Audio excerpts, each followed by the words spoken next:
And he's above you, and he jumps and lands. That's cool.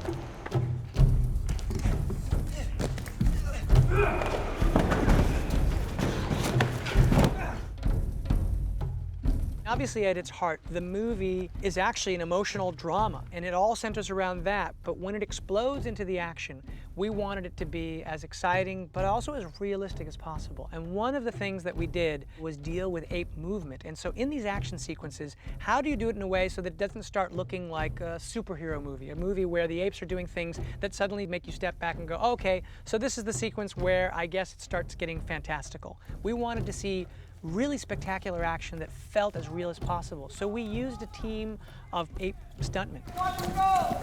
Terry Notary, who plays Rocket, he also trains everyone how to move like an ape.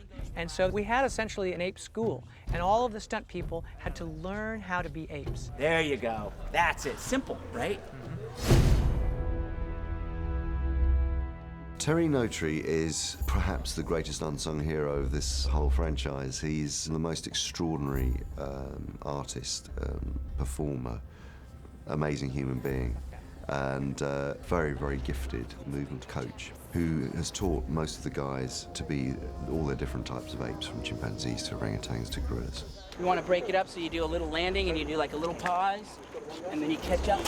He's a real guiding light, a real guiding force, and he gives himself up totally to the process and encourages you to do the same. As a teacher, he's exquisite. He breaks it down so well that if you're doing something wrong, if you're moving your foot or your hip or your shoulder or your head or your neck, if everything's slightly off, he can replicate it, and that's very useful when basically you're learning from watching him anyway. He's the ape expert, and we're kind of just, we're all kids to him, sort of deal. Don't hold it in one position all the time. Keep it sort of moving a little bit here, okay? And stay low. If you guys just walk with your knees bent. Terry brings two things to it. One is a physicality, a real understanding of ape motion. I mean, if it was hyped up, for me, this is what I was thinking. It's like, they come along and it's like, and Terry has figured out a way to kind of master that transition between pure animal chimp and our more human-like chimp. And then on top of that, once you have those basics under your belt, Terry is just very good then through body language, just kind of projecting the feelings and the thoughts and the emotions. Action, Terry. Ready, and now. So performance is not all just in the face. We look for that combination of the two things going on, the face and the body. pull in from the hips. Here we go. And keep that. Good, now get the arms back out of there.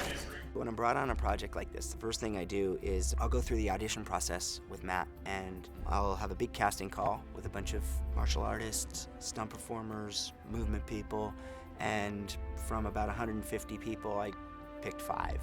And then the training starts. I had 6 weeks to train him. We started with the stillness, wiping the slate clean, all the way from the very basics, from a neutral stand. Okay, find that good first neutral, okay? There you go, good. That's what it's all about. It's all about the first. There you go. Now just think, let your intention draw you from here. Just draw, good. Don't get the arms involved. Look, see how it's, just relax the arms. Just sitting, standing, sitting, standing. I mean, that would be a half hour of sitting and standing, and then biped walking, triped walking, quadruped walking, quad running, turning. Okay, see how tight that is? You know, lead right, lead left. Then all the mannerisms, the sounds, the hoots. And then we get into culture and gestures and signature things that were becoming cool about your character that you wanted to bring in. And then working as a gorilla, as a chimpanzee, and as an orangutan. So it was extensive training. And then once that 6 weeks was over, then the actors started coming in. So let's try that. Just try swing, swing, swing. And I would work with the actors and start with the same basic principle, one-on-one training with them. Good. And really get into pulling the nuances that were coming out of them already and helping them identify habits and tensions and the cerebral tensions that would come in that would be blocking. And release the effort. Undo the effort and watch how it expands. And so they would find these things that started working with them. Push down. And just letting the organic stuff come up. Strong, you're strong. Boom. Hanging. Stay connected and rooted down into the earth. Good. Boom.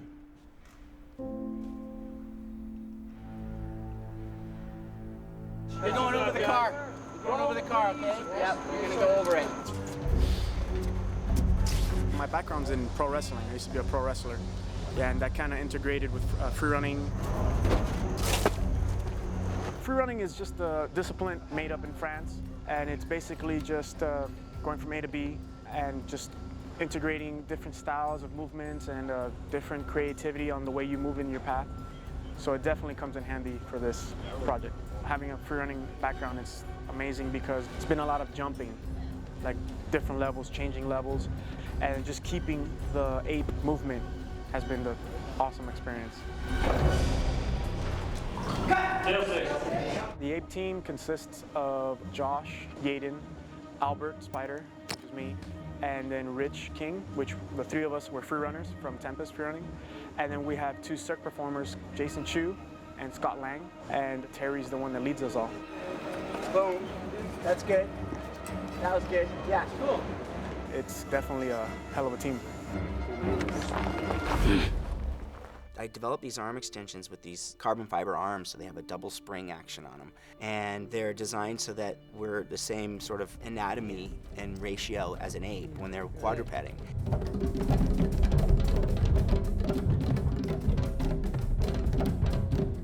Slow, it's about this speed.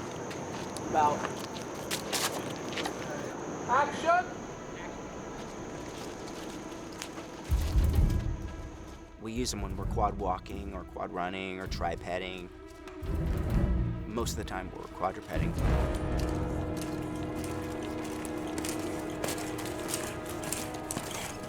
A lot of time we're bipeding too, but even when you're bipeding, you're dropping down into a triped. We wanted to keep it very real. We wanted to keep the anatomy of the ape and the base of the movement of the ape very true. We didn't want them to become superhuman, so the arm extensions were pretty much on all the time.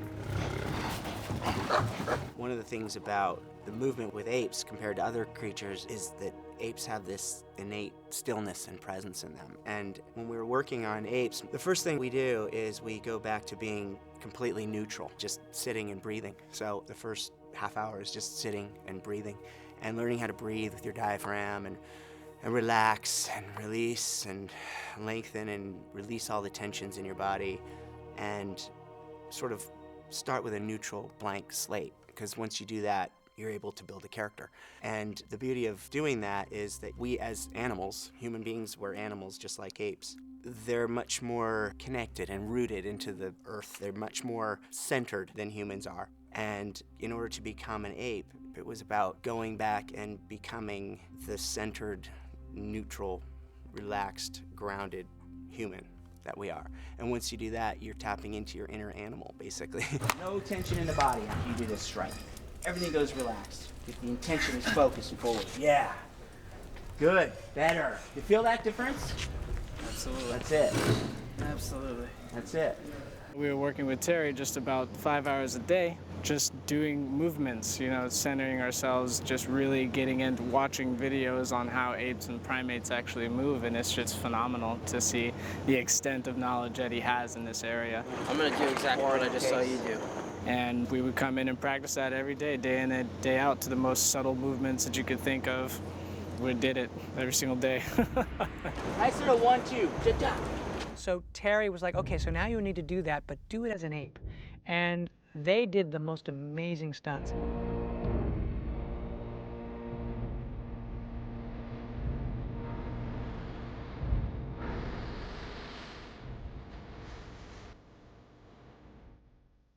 Action.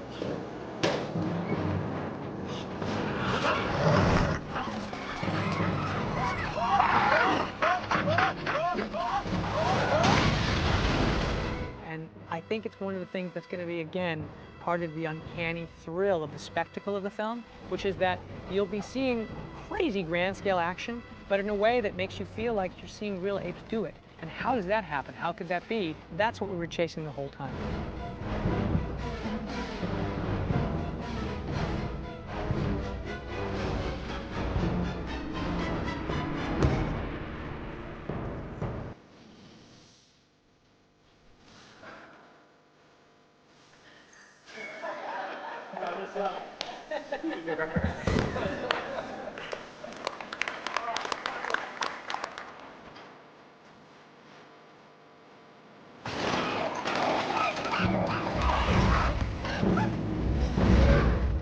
When apes laugh, they go.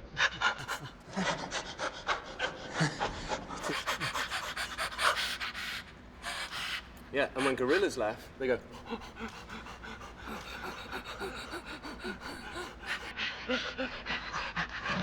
Every species is completely different. I think for myself, I lean closer towards the gorilla species. If you're able to watch them in the zoo, you can really study the differences between all the species, and it's a huge difference. Gorillas are just short-legged and broad-chested and strong, where chimpanzees, like, they're so silky smooth and fast, and they don't really have to think about their movement. And then orangutan is lanky and long and slow and lazy, kind of slothy almost.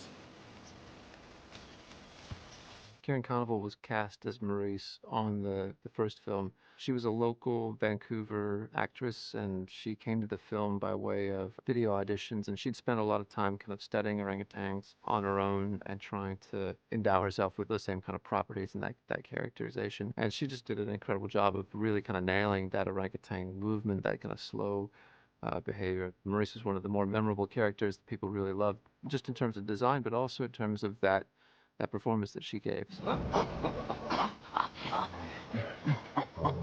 I'm Maurice the orangutan.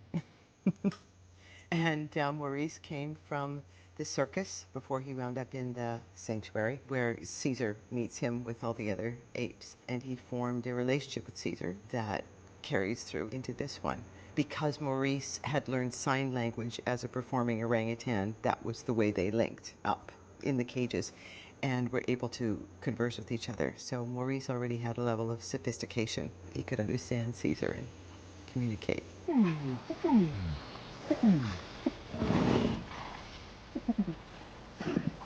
I based Maurice's character on 3 real apes. The first one that I met was Bruno in Los Angeles, who's a feisty, just a feisty in your face. And then I met Tawan, who is heart and soul. Maurice, and Tawan lives in Seattle. And he is 45. He's 45 now. He was 43 at the time. And the third real orangutan who I based Maurice on, in his physicality at least, was Clyde the orangutan, who had been taught to sort of like walk upright, and the only way he could do it was to kind of roll his shoulders and do this thing. Instead of just trying to make sure that it looked a certain way from the outside, it was more internal. There's all these different parts of who my character is that manifest themselves in the movement, you know, so he's younger, he's a little more hesitant, but at the same time, you know, has this thirst for exploration in the world, and I hope it comes through in the movement.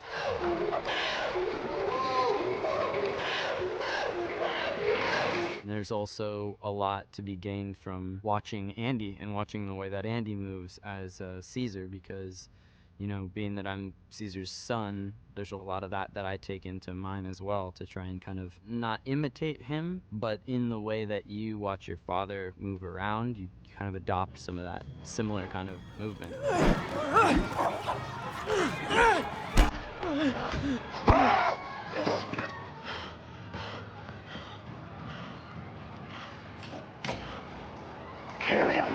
It's performance capture. You see the actor, you see the soul of the actor in the performance.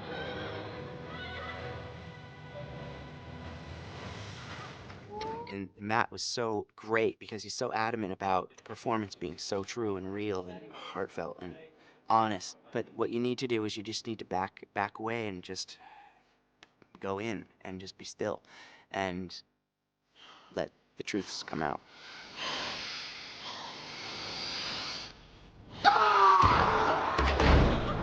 It's not about expansive movement all the time. It's very much about finding your real center as the role. Ape.